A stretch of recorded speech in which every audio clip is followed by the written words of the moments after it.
Please like the video and share it so that it reaches many more people and you get sawaba, or rewards from Allah. This could be a sawabe jariyah or continuous reward for you long after you are gone. Partnerships, Volume 3, Book 44, number 663 to 684. Volume 3, Book 44, number 663. Narrated by Jabir bin Abdullah.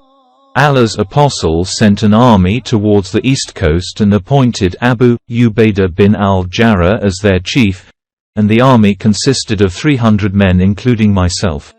We marched on till we reached a place where our food was about to finish.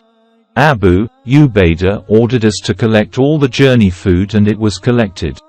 Our journey food was dates. Abu Ubaidah kept on giving us our daily ration in small amounts from it, till it was exhausted. The share of every one of us used to be 1 date only. I said, "How could 1 date benefit you?" Jabir replied, "We came to know its value when even that too finished." Jabir added, "When we reached the seashore, we saw a huge fish which was like a small mountain. The army ate from it for 18 days. Then Abu Ubaidah ordered that 2 of its ribs be fixed, and they were fixed in the ground.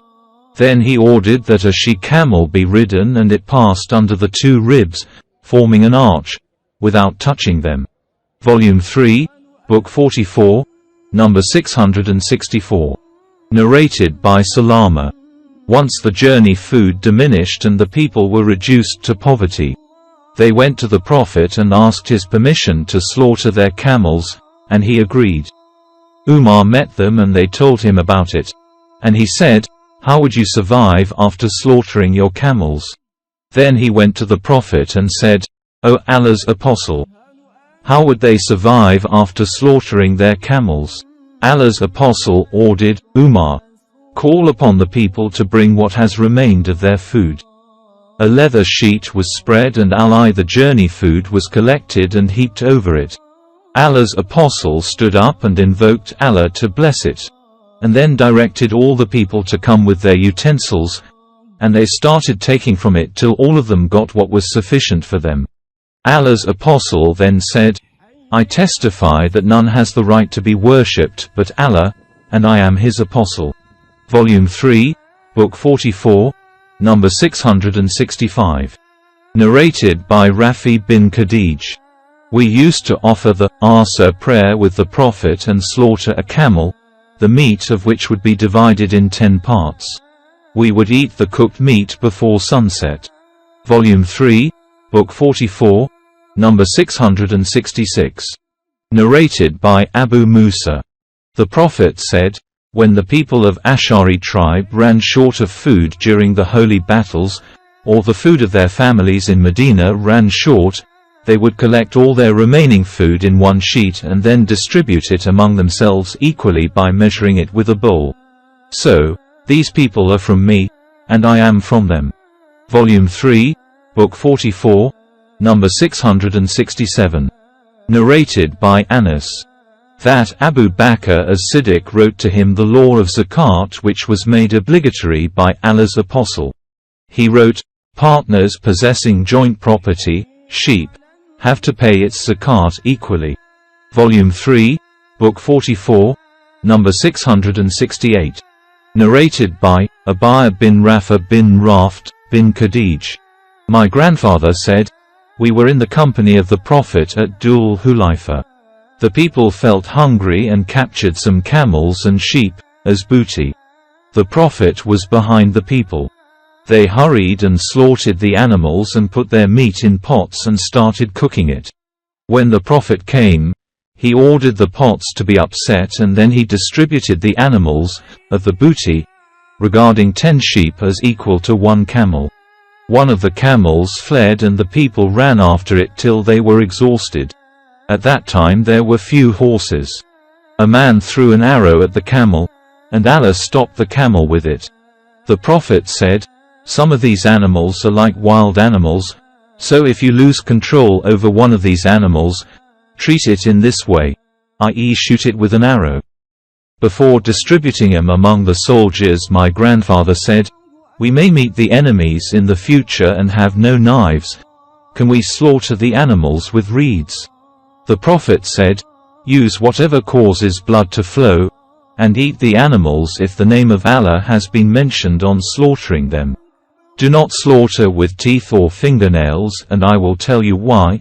It is because teeth are bones, i.e. cannot cut properly, and fingernails are the tools used by the Ethiopians, whom we should not imitate, for they are infidels." Volume 3, Book 44, number 669. Narrated by Ibn Umar. The Prophet decreed that one should not eat 2 dates together at a time unless he gets the permission from his companions, sharing the meal with him. Volume 3, Book 44, number 670. Narrated by Jabala. While at Medina we were struck with famine. Ibn Az Zubair used to provide us with dates as our food. Ibn Umar used to pass by us and say, "Don't eat 2 dates together at a time, as the Prophet has forbidden eating 2 dates together at a time, in a gathering, unless one takes the permission of one's companion brother."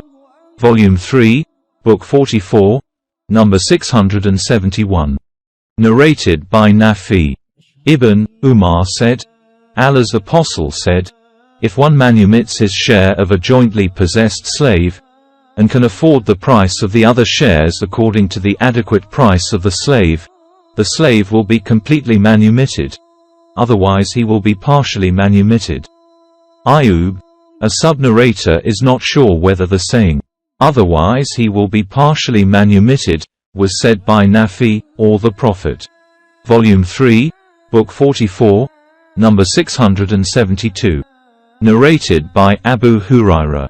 The Prophet said, "Whoever manumits his share of a jointly possessed slave, it is imperative for him to get that slave manumitted completely by paying the remaining price, and if he does not have sufficient money to manumit him, then the price of the slave should be estimated justly, and he is to be allowed to work and earn the amount that will manumit him, without overburdening him."